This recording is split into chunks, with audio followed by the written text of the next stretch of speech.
बिस्मिल्लाहिर्रहमानिर्रहीम। अस्सलाम वालेकुम मोहतरम नाज़रीन, उम्मीद है आप सब खैरियत से होंगे।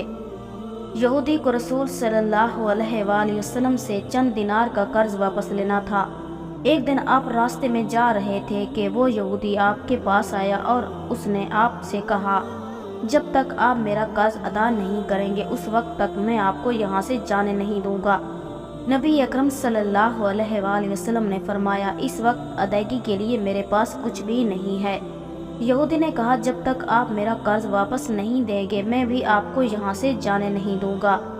आपने फरमाया, अगर ये बात है तो मैं तेरे साथ यहीं बैठ जाता हूँ। ये कहकर आप उसके साथ बैठ गए।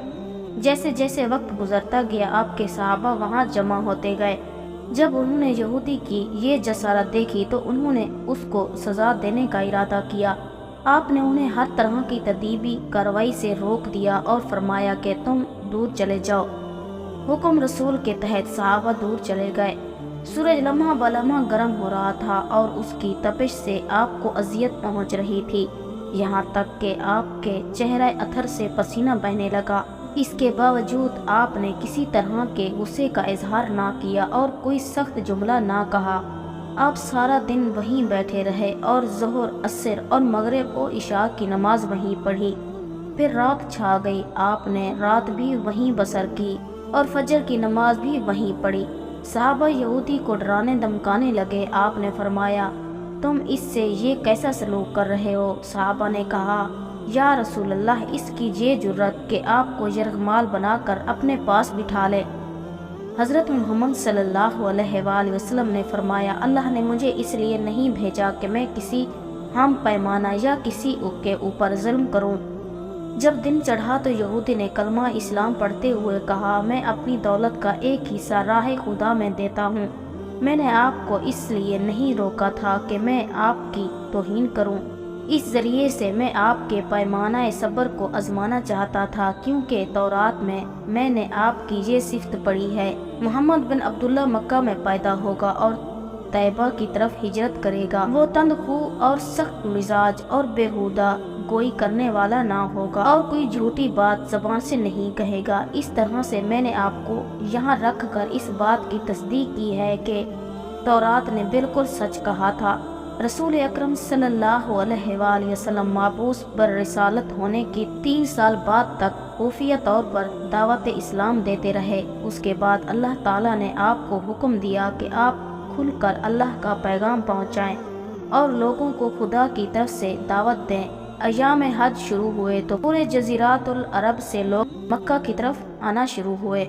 नबी अकरम सल्लल्लाहु अलैहि वसल्लम कोहे सफ़ा पर चढ़े और आपने बुलंद आवाज़ से फरमाया, लोगों मैं अल्लाह का रसूल हूँ, तुम अल्लाह रब्बुल आलमीन पर ईमान लाओ। लोग आपकी तरफ मुतवज्जा हुए और उन्होंने ताज्जुब से ये ऐलान सुना और सबकी ख्वाहिश हुई कि वो ऐलान करने वाले को देखें। फिर आप सफ़ा से उतरकर मरवा आए और वहाँ पर भी आपने 3 बार यही ऐलान किया। जब अबू जहल ने हज़रत मोहम्मद सल्लल्लाहु अलैहि वसल्लम का ये ऐलान सुना तो उसे सख्त गुस्सा आया। उसने ज़मीन से एक पत्थर उठाकर आपकी पेशानी पर मारा, जिससे आपकी पेशानी जख्मी हो गई और खून बहने लगा और आपका पूरा चेहरा लहूलुहान हो गया। उसके बाद तमाम मुशरिकीन आपको पत्थर मारने लगे। नबी अकरम सल्लल्लाहु अलैहि वसल्लम मजबूर होकर कोहे अबू कबीस पर चढ़ गए और एक चट्टान के बीच जाकर छुप गए। मुशरिकीन ने भी आपका ताक़ुब किया, लेकिन आप उन्हें कहीं दिखाई ना दिए। नाकाम और नामुराद होकर उन्हें वापस आना पड़ा। इसी इसना में एक शख्स ने हज़रत अली अलैहिस्सलाम को इस वाक़े की इतला दी और कहा कि मेरा ख्याल ये है कि मोहम्मद मारे जा चुके हैं, नाउज़ बिल्लाह। ये सुनकर हज़रत अली अलैहिस्सलाम को शदीद दुख हुआ और आप उम्मुल मोमिनीन हज़रत खदीजा रज़ी अल्लाह ताला अन्हा के पास आए और उनसे कहा कि मैंने सुना है कि मुशरिकीन ने खुदा रसूल सल्लल्लाहु अलैहि वसल्लम पर संगबारी की है और बाज़ लोगों का ये गुमान है कि नबी अकरम शहीद हो गए हैं। आप रोटी पानी उठाएं और मेरे साथ उन्हें तलाश करने के लिए चलें। मुमकिन है कि हमें उनका कहीं निशान मिल जाए। आप वादी पर नज़र रखें और मैं पहाड़ी के दामन में आप सल्लल्लाहु अलैहि वसल्लम को तलाश करता हूँ। आप रोते हुए आगे बढ़े और आप कह रहे थे, یا رسول اللہ ہمیں جواب دیں، آپ کہاں ہیں؟ میری روح آپ پر قربان، آپ کس وادی میں بھوکے پیاسے ہیں؟ آپ نے مجھے اپنے ساتھ کیوں نہ لیا تھا؟ حضرت ختیجہ رو رو کر فریاد کر رہی تھی، کوئی ہے جو نبی مصطفیٰ کی مجھے خبر دے، کیا کسی نے انہیں دیکھا ہے جو مجھے ان کے متعلق بتائے؟ اس وقت جبریل امین علیہ السلام رسول صلی اللہ علیہ وآلہ وسلم پر نازل ہوئے، ان کے پیچھے ملائکہ کی بہت سی صفیں تھیں۔ انہوں نے حضرت صلی اللہ علیہ وآلہ وسلم سے کہا، خداوند جبار نے ہمیں آپ کے فرمان کی تعمیل کے لیے بھیجا ہے، اگر آپ چاہیں تو ہم اس قوم کو تباہ کر دیں گے اور ان کا دنیا میں کہیں نام و نشان تک دکھائی نہ دے گا۔ رحمت للعالمین نے فرمایا، میں نبی رحمت بنا کر بھیجا گیا ہوں، میں عذاب و انتقام کا حامی نہیں ہوں۔